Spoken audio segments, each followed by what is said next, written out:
Assalamualaikum, saya Cipta Hening, pengasuh Majelis Dzikir dan Tasawuf Sirul Asror Mojokerto, sebuah majelis yang bersanadkan kepada Sayyidi Syekh Nur Alam Shah Utsman bin Harun Utsman Depok.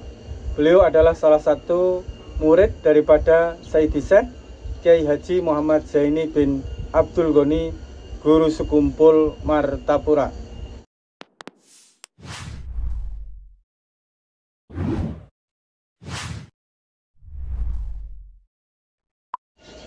Salah satu tahapan awal bagi seorang salik atau seorang murid yang mulai belajar tentang ilmu rohani, yang mulai memahami, mendalami lebih lanjut tentang ilmu rohani menuju makrifat kepada Allah adalah melalui baiat dan talqin. Baiat dan talqin ini sangat menentukan proses selanjutnya, sangat menentukan perkembangan selanjutnya. Karena di dalam proses baiat dan talqin ini, hati seorang pejalan, rohani seorang pejalan akan diikatkan, akan disambungkan kepada para guru hingga sampai kepada Rasulullah Shallallahu Alaihi Wasallam. Selanjutnya akan mempunyai sambungan, mempunyai ikatan dengan Allah Subhanahu wa Ta'ala. Apabila di dalam proses baiat dan talqin itu tidak disambungkan kepada para guru-guru hingga sampai kepada Rasulullah dan pada akhirnya sambung kepada Allah, maka proses perjalanan rohani seorang murid itu akan terputus di tengah jalan.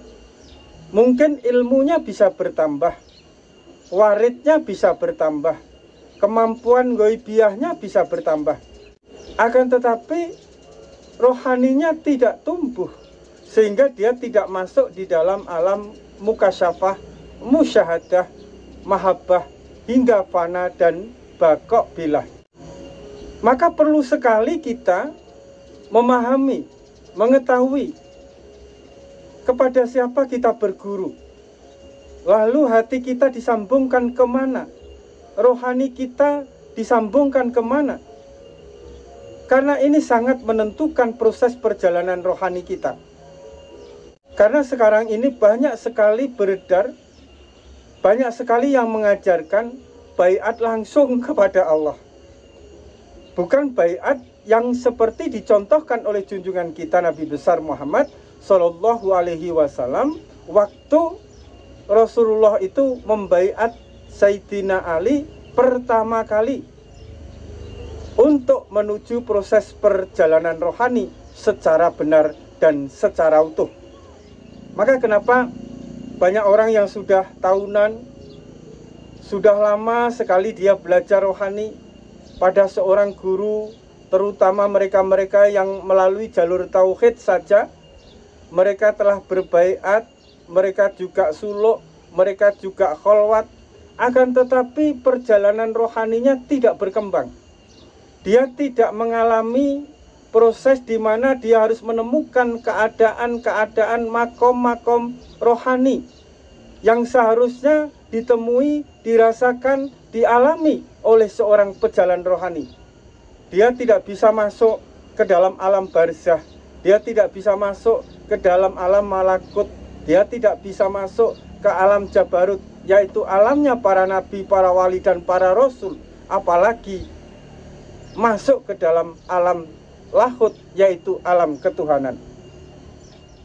Karena perjalanan rohani seseorang itu bisa memasuki alam malakut, alam barzah, sehingga dia bisa menolong, menyempurnakan leluhurnya yang ada di dalam alam barzah. Selanjutnya dia bisa masuk ke dalam alam kenabian, kewalian itu karena gurunya membaiat pertama kali itu adalah tidak hanya menyambungkan, tidak hanya memasukkan hati dan rohaninya atau menyambungkan hati dan rohaninya kepada guru dan kepada Rasulullah saja, akan tetapi menyambungkan, mengikatkan hati Dan rohani seorang murid yang baru berjalan di dalam ma'rifat itu dengan alam barzah, dengan alam malakut, yaitu alamnya para malaikat, dengan alamnya para wali, para nabi, para rasul, dan dengan alamnya Allah, yaitu alam ketuhanan. Sehingga seiring jalan dia belajar istiqomah, belajar riyadhah, belajar mengamalkan apa-apa yang dianjurkan oleh gurunya, yang diajarkan di dalam majelis itu. Ikatan hatinya, ikatan rohaninya semakin kuat ke dalam alam barzah, sehingga dia bisa masuk. Rohaninya bisa masuk di dalam alam barzah, dia bisa menolong, bisa menyempurnakan, bisa memberi manfaat, bisa memberi cahaya untuk keluarganya yang ada di dalam alam barzah. Yang dia bawa ke dalam alam barzah itu adalah pelita, cahaya. Cahaya daripada rohaninya, cahaya daripada hatinya yang tersambung dengan para guru, dengan Rasulullah, dan dengan Allah. Seiring perjalanan waktu, maka rohani seorang murid ini akan memasuki alam malakut. Selanjutnya dia memasuki alam jabarut dan alam lahut.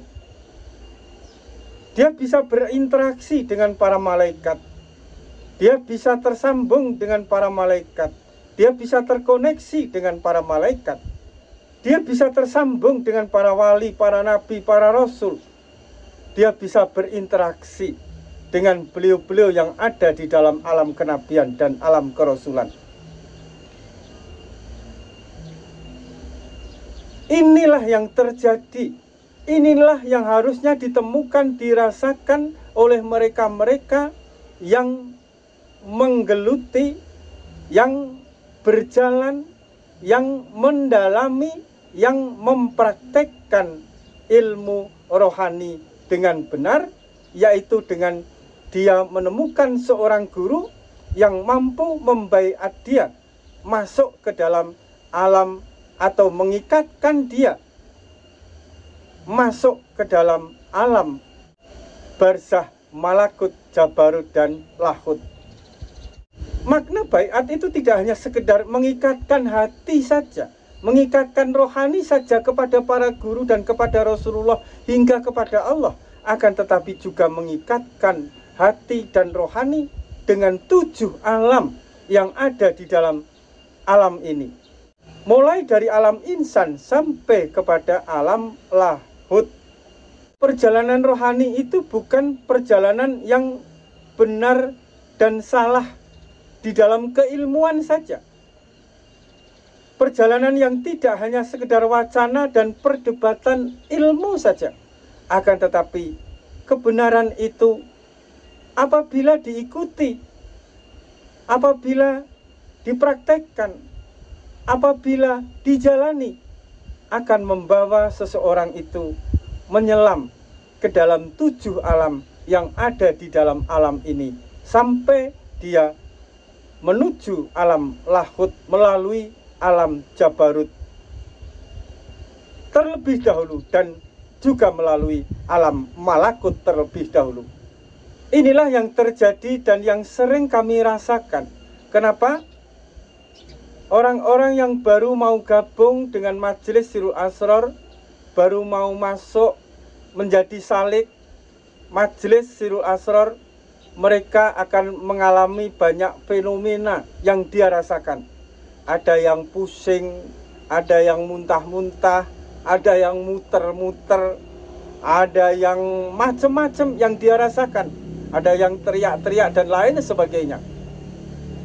Ada yang badannya panas, dingin, badannya tidak nyaman, dan lain sebagainya.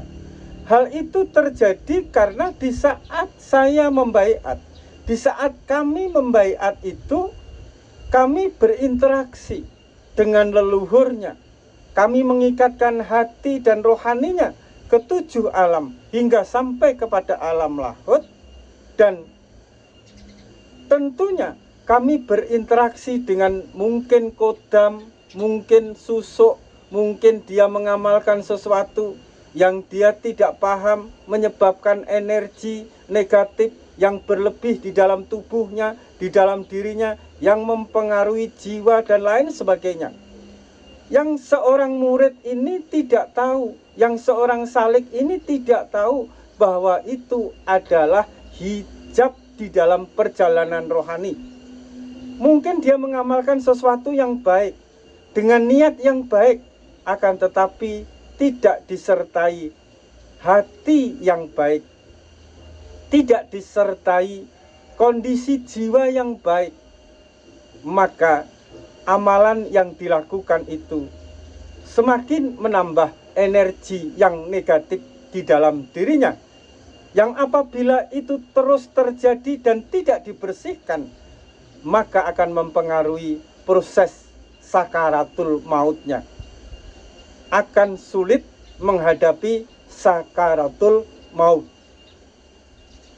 Dan perlu kita ketahui bersama bahwa baiat dan talqin ini adalah proses sebenarnya mati sebelum mati.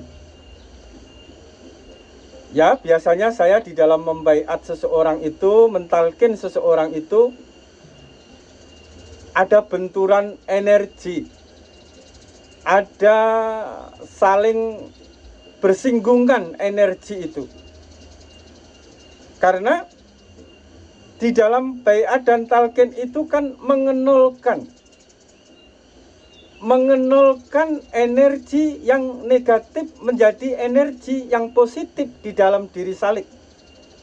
Sehingga hal-hal yang mengganggu di dalam proses perjalanan rohani itu akan terlepas di saat baiat dan talqin. Ya, susuknya bisa lepas, kanuragannya mungkin, yang mempunyai kanuragan, tenaga dalam, terawangan, segala sesuatu itu pasti akan terlepas. Karena proses baiat dan talqin ini kan pembersihan sesuatu di dalam diri seorang murid, baik yang zahir maupun yang batin, yang sekiranya mempengaruhi proses perjalanan rohani. Sekali lagi, proses baiat dan talqin ini seperti proses sakaratul maut. Sesuatu yang tidak perlu, yang seharusnya tidak ada di dalam tubuh, baik secara zahir maupun secara batin, akan dilepas. Kodamnya, kanuragannya, ya kan? Dulu mungkin mengamalkan wirid atau zikir untuk mendapatkan kekebalan, untuk mendapatkan kemampuan masuk ke dalam alam jin, alam ghaibiyah, dan jenis-jenis ilmu kanuragan, ilmu hikmah yang membuat seseorang itu menjadi kebal, menjadi mempunyai kemampuan yang tidak normal pada manusia umumnya, maka akan dilepas di dalam proses baiat dan talqin. Apabila proses baiat dan talqin ini telah mampu merontokkan segala kanuragannya, segala kekebalannya, segala kemampuan ghaibiyahnya, segala kodamnya, maka seseorang itu barulah memulai proses perjalanan mati sebelum mati.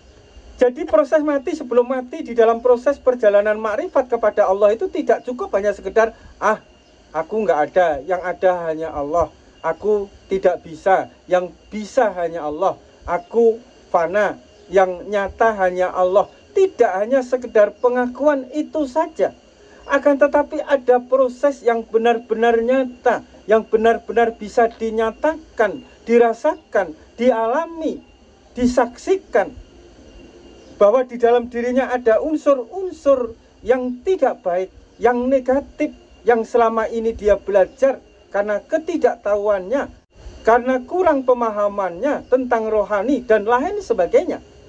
Itu harus dilepas sehingga badan menjadi nyaman, emosinya terkendali, dan dia kembali pulang ke dalam jati dirinya yang murni, yang suci, kembali kepada ruh yang agung yang ada di dalam dirinya. Inilah salah satu proses perjalanan rohani Inilah salah satu manfaat daripada baiat dan talqin yang sebenar-benarnya. Lalu apa yang dibaiatkan oleh Sayyidina Muhammad Rasulullah Sallallahu Alaihi Wasallam kepada Sayyidina Ali? Yang dibaiatkan adalah dengan membaca sambil memejamkan mata, La ilaha illallah, dibaca 3 kali di dalam hati, lalu membuka mata, Muhammadur Rasulullah, dibaca di dalam hati. Inilah baiat yang dibaiatkan Sayyidina Rasulullah Shallallahu Alaihi Wasallam kepada Sayyidina Ali. Dan guru yang sanadnya itu sambung kepada Rasulullah dan kepada guru yang terdahulu adalah dengan membaiat talqinkan persis dengan apa yang dibaiat talqinkan Rasulullah kepada Sayyidina Ali karamallahu wajhah.